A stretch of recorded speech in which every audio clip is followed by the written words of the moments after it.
Namo tassa bhagavato arahato samma sambuddhassa. Namo tassa bhagavato arahato samma sambuddhassa. Namo tassa bhagavato arahato samma sambuddhassa. So thank you for the introduction. So welcome everybody to our third session. We're going to be talking about forgiveness. And I thought today we would start by way of a story from Thailand. And so this is a story about Ajahn Lee, who's a famous teacher. The English speakers probably know. I'm not sure if he's famous because a lot of the books haven't been translated to Chinese yet. So he was what they call a Tudong monk in Thailand, and we would call that a Charika monk in Sri Lanka. So this kind of a monk normally doesn't always stay in one spot. They would travel by foot from place to place for a large part of the year. So on this particular occasion, Ajahn Lee had decided to spend his Vasa in the northeast of Thailand, spending the Vasa there at a small monastery with a group of disciples. And after the Vasa, he heard that his father had fallen ill, and so he had made a plan to go back to visit him. Just around that time, he was making plans to leave. One evening, he was going out to do some teaching in the village, going out to teach meditation. And just as he was getting ready to leave the monastery, a group of about 100 squirrels rushed into the monastery. And not only that, they settled on the porch of a monk named Bante Yen. And Ajahn Lee saw this and he was a bit shaken. He thought, this is a bad sign, something odd is going to happen. So he gathered all the monks and he told them, look, please don't do anything tonight. Just go back to your kuti. If you have any business, you can do it another day. Just go back to your kuti. Don't talk to anybody. Meditate alone. And tomorrow we'll talk over, see if anything's happened. And after that, he went out and held his meditation session. Middle of the meditation session, 2 villagers rushed into the room. And they rushed in but seeing that everybody was meditating, they sat to one side and waited for the whole session to finish. And then they informed Ajahn Lee that Bante Yen had been stabbed. But fortunately, it wasn't too serious. And when they got back to the monastery, they found that pretty much right away, the police had found a suspect, a man named Na Yin. He's a local guy and his friend. When the police interrogated them, they found they wouldn't confess, but they were pretty sure these are the 2 guys behind it, so they decided to lock them up anyway. Ajahn Lee was pretty much, he knew this guy, and he knew he was a bit of a hooligan, but he didn't think he was rotten through and through, and so he asked the police chief if he could talk with him, if the 3 of them could meet together. So they had a meeting. And so I'm going to quote from Ajahn Tanisro's translation of Ajahn Lee's autobiography here. If it's true that you're involved in this, I don't want you ever to do it again. No matter whether it's a case of a monk or a layperson, I want you to stop. If it's not true that you're guilty, then it means you're a good person. So today I'm going to ask the chief of police to give me Na Yin. From today onwards, I'll ask Na Yin not to cause the monastery any trouble. May the chief of police please let Na Yin go so that there'll be no more animosity between us. So we've been talking about how to overcome anger in our previous talk. And also in our first talk, we talked about right effort. Today we're talking about forgiveness. And so we have an example in our story just now. And I'm going to give an example from the Samyutta Nikaya. I think I'll start with reading the sutta from the Samyutta Nikaya. We have a translation here by Bhikkhu Bodhi. It's the Samyutta Nikaya. It's from the Sagata Vaga again. That's the first section of the Samyutta Nikaya. And it's the 35th sutta, so 135. In this sutta, it actually has 2 sections. In the first section, a group of devas come and they chant some verses to the Buddha. And after that, the Buddha corrects what they've said. following on that, the Devas apologize to the Buddha, and the Buddha smiles. So when they see him smile, they become upset and they think he's making fun of them or something. And then they chant another set of verses, which the Buddha responds to. So it's the second set of verses that we're going to hear now. If one does not grant pardon to those who confess transgression, angry at heart, intent on hate, one strongly harbors enmity. And the Buddha responds, if there was no transgression, if here there was no going astray, and if enmities were appeased, then one would be faultless here. And the Devata responds, for whom are there no transgressions? For whom is there no going astray? Who has not fallen into confusion? And who is the wise one, ever mindful? And the Buddha responds, the Tathagata, the enlightened one, full of compassion for all beings. For him there are no transgressions.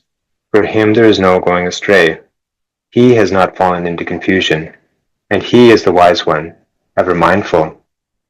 If one does not grant pardon to those who confess transgression, angry at heart, intent on hate, one strongly harbors enmity. In that enmity I do not delight. Thus I pardon your transgression. So when somebody, in the suttas, when somebody goes and they ask forgiveness from the Buddha, usually the Buddha responds with a particular verse, or they would call it a pericope.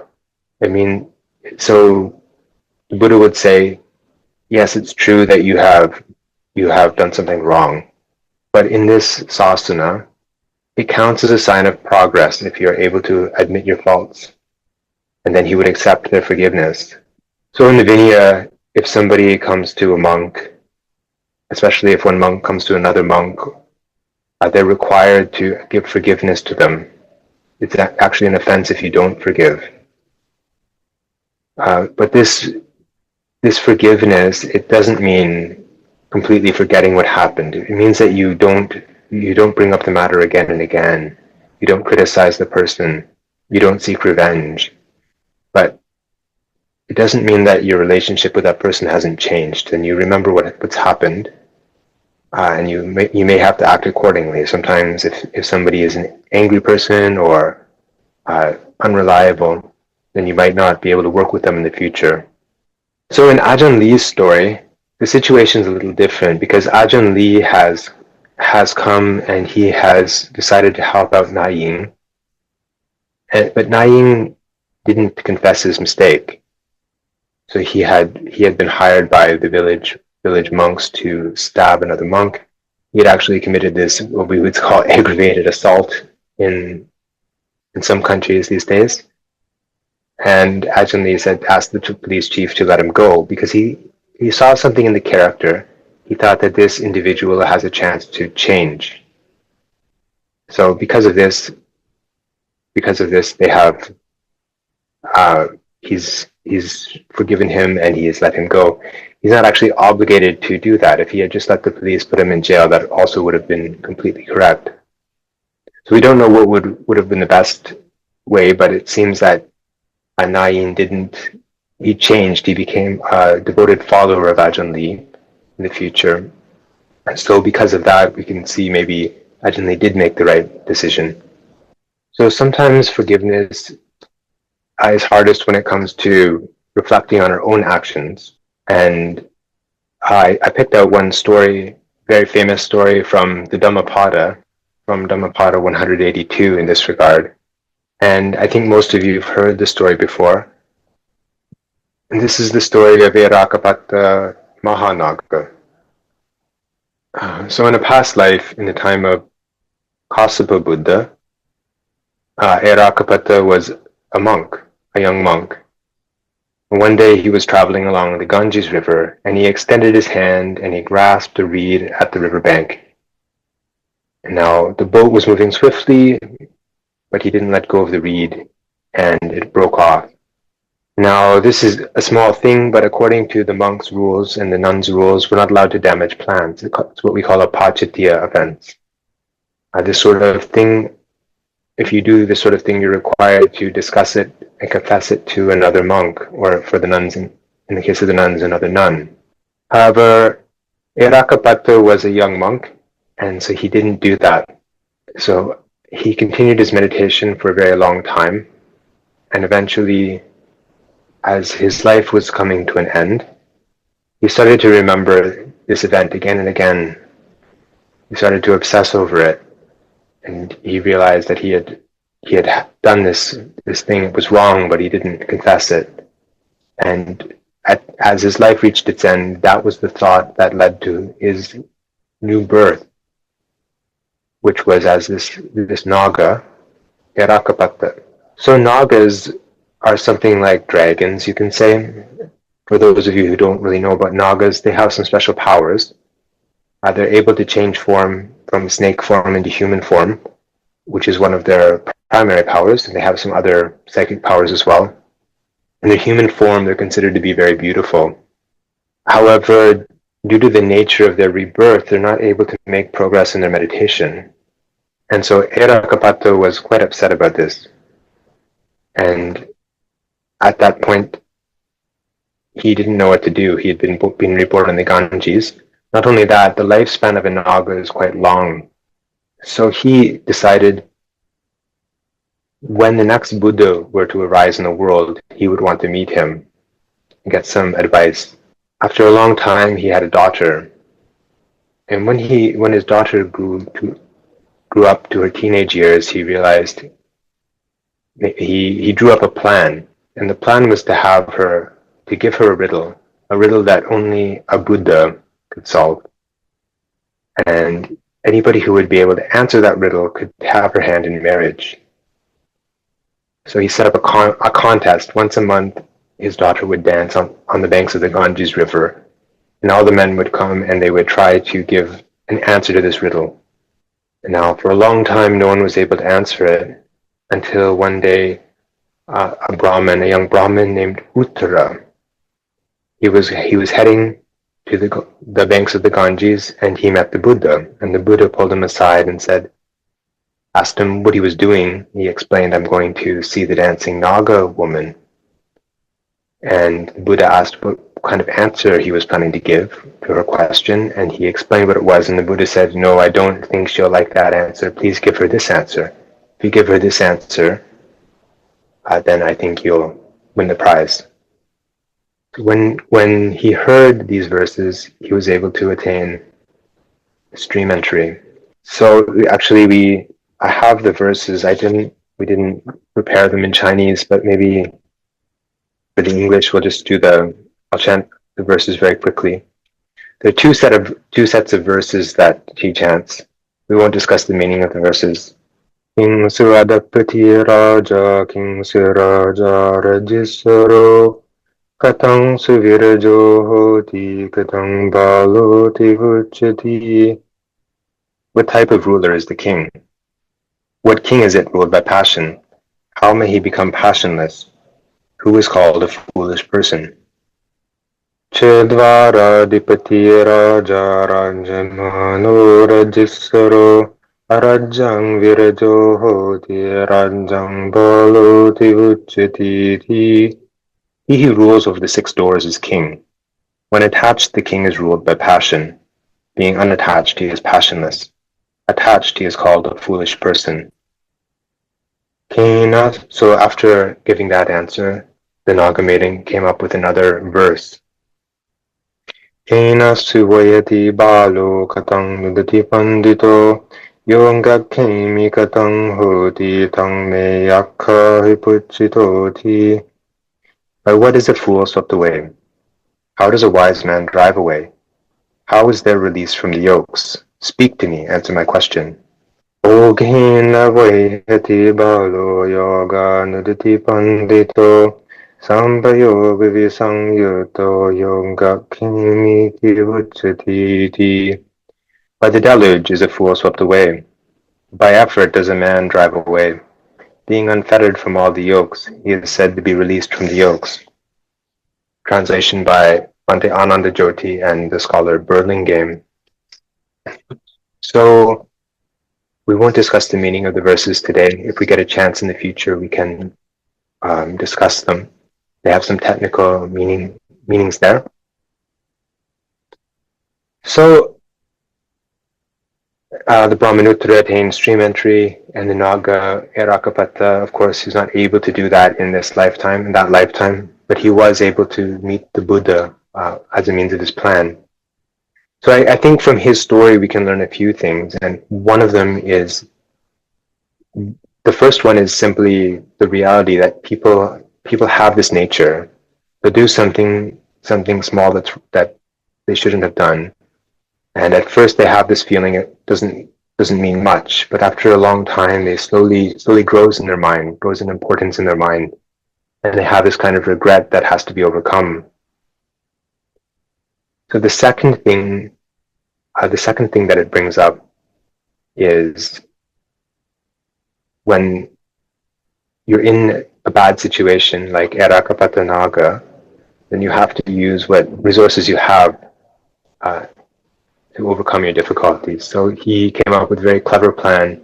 He was able to meet the Buddha, and although he was not able to attain path and fruition in that life, I think he's so determined we can imagine he would eventually be able to attain that.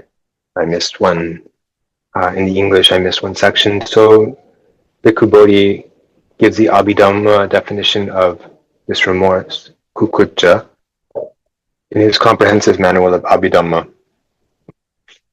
So it's the translation of the Abhidhammata Sangaha. Kukucca is worry or remorse after having done wrong. Its characteristic is a subsequent regret. Its function is to sorrow over what has and has not been done. It is manifested as remorse. Its proximate cause is what has and has not been done. So we've come to a section about how to overcome these things, overcome this remorse. And one of the examples, mostly the examples that we can find in the suttas, are aimed towards monks or nuns. And so this particular sutta in the Anguttara Nikaya, in the 5, sutta number 142, describes 5 sorts of people and how they should progress if they've done something wrong. And it's interesting. So the Buddha gives the fifth person. The fifth person is the idea of the fifth person is somebody who doesn't do anything wrong and they attain nibbana. So the goal of the other 4 is to attain nibbana.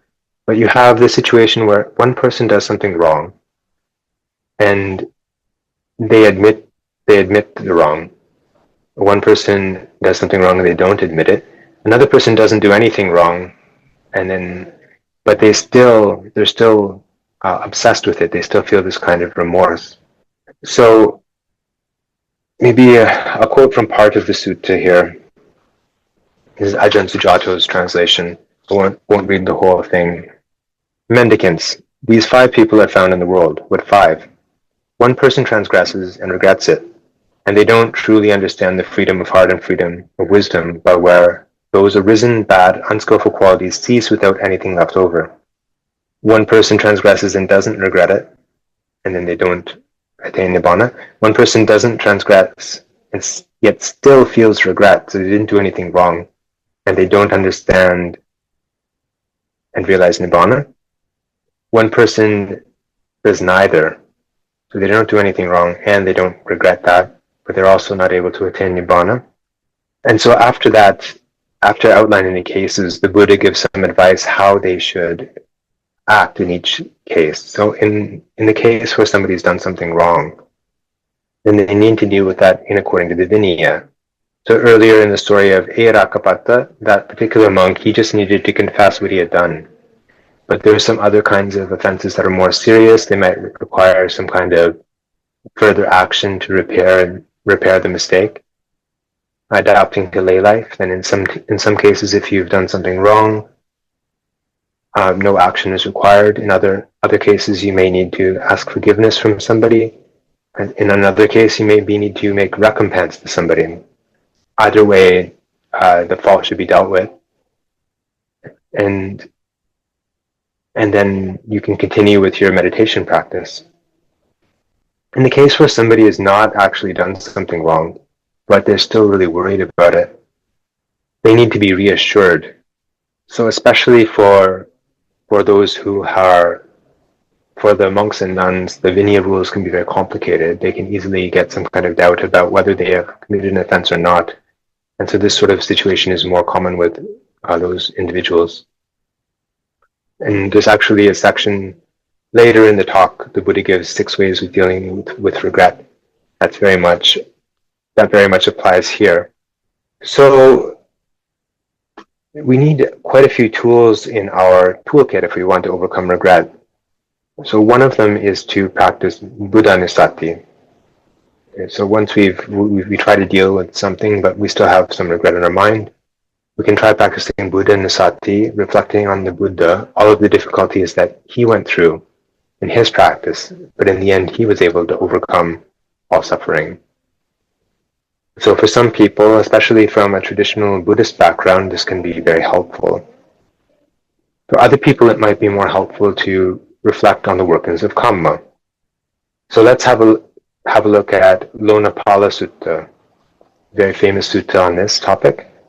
This excerpt is from Ajahn Thanissara's translation. It is in the threes of the Anguttara Nikaya. It's sutta number 100. Suppose that a man were to drop a salt crystal into a small amount of water in a cup. What do you think? Would the water in the cup become salty because of the salt crystal and unfit to drink? Yes, Lord. Why is that? There being only a small amount of water in the cup, it would become salty because of the salt crystal and unfit to drink. Now suppose that a man were to drop a salt crystal into the Ganges River. What do you think? Would the water in the river Ganges become salty because of the salt crystal and unfit to drink? No, Lord. Why is that? There being a great mass of water in the river Ganges, it would not become salty because of the salt crystal or unfit to drink. In the same way, there is the case where a trifling evil deed done by one individual takes him to hell, and there is the case where the same sort of trifling deed done by another individual is experienced in the here and now, and for the most part barely appears for a moment. Now a trifling evil act done by what sort of individual takes him to hell? There is the case where a certain individual is undeveloped in body, undeveloped in virtue, undeveloped in mind, undeveloped in discernment, restricted, small-hearted, dwelling with suffering. A trifling act done by this sort of individual takes him to hell. Now a trifling evil act done by what sort of individual is experienced in the here and now, and for the most part barely appears for a moment. There is the case where a certain individual is developed in body, developed in virtue, developed in mind, developed in discernment, unrestricted, large-hearted, dwelling with the immeasurable. A trifling evil act done by this sort of individual is experienced in the here and now, and for the most part, barely appears for a moment. So somebody who's reflecting on this sutta, sometimes just reflecting on this helps to overcome regret. One thing is that when we reflect on the sutta, it encourages us to continue our Dhamma practice so we can overcome any kind of negative karma we might have. Of course, we don't know what kind of karma we have accumulated in this long samsara. And so this sutta emphasizes especially this importance of mind, developing our mind, and that reduces the ability of that bad karma to ripen. But also the power of our good deeds to sort of, in a sense, drown out the bad deeds. If we have a chance, we will maybe discuss the workings of karma in more detail in the future talk. So the last quote as I have today is from the commentary to the Satipatthana Sutta, and it gives 6 ways of dispelling regret. 6 ways of dispelling regret, especially for a monk, but we can adapt for lay people. Now these, I've prepared the translation, so this is my own translation here. Surely these 6 qualities lead to the abandoning of uddhacca, kukucca, so remorse, you can say. The first one is broad learning, bahusuttata, questioning, paripucchata, being expert in the Vinaya, Vinaya pakatanyata, attending to elders, buddha sevita, having spiritual friends, kalyana mittata, and having beneficial discussion, sapaya kata. So this section of the commentary, it explains each of these terms. So broad learning, it's mentioned by mastering the meaning of 1, 2, 3, 4, 5 of the Nikayas, Udachikukuja is abandoned. Second one, questioning, by frequent questioning of what is allowable and unallowable. So questioning about sila. 3, being expert in the Vinaya. So this is especially for monks, that it means just what it sounds like. Attending to elders by staying close to spiritually mature elders, elder monks it means here, in this case, having spiritual friends. And it gives the example of friends who have excellent mastery of the Vinaya, like Mahatera Upali, who is the foremost in Vinaya. And the sixth one is beneficial discussion, so discussion regarding what is allowable and unallowable. Again, more aimed at monks, but can be adapted to somebody who's suffering with some kind of regret, or lay people who also suffering from some kind of regret. And now this passage, these things also apply when dealing with other hindrances. We don't have time to talk about it today. They also apply when developing our good qualities. So, for example, being well learned or cross-questioning, all of these appear in different contexts. So those were the main points for today. So I hope that everybody is able to overcome all of this regret and remorse, and that they're able to attain Nibbana as quickly as possible. Idam me punyang Idam me punyang asavakaya asawakaya vahang hotu. vahang hotu. Idam me punyang Idam me punyang Nibbanasa nibbanasa pachayo hotu. pachayo hotu. Mama punya bhagang Mama punya bhagam sambasatanam sapasatanam bhajami bhajami te sambe te sabe me samang me samam punya bhagang punya bhagam labantu. labantu. Sadhu, Sadhu, sadhu, sadhu, sadhu. sadhu.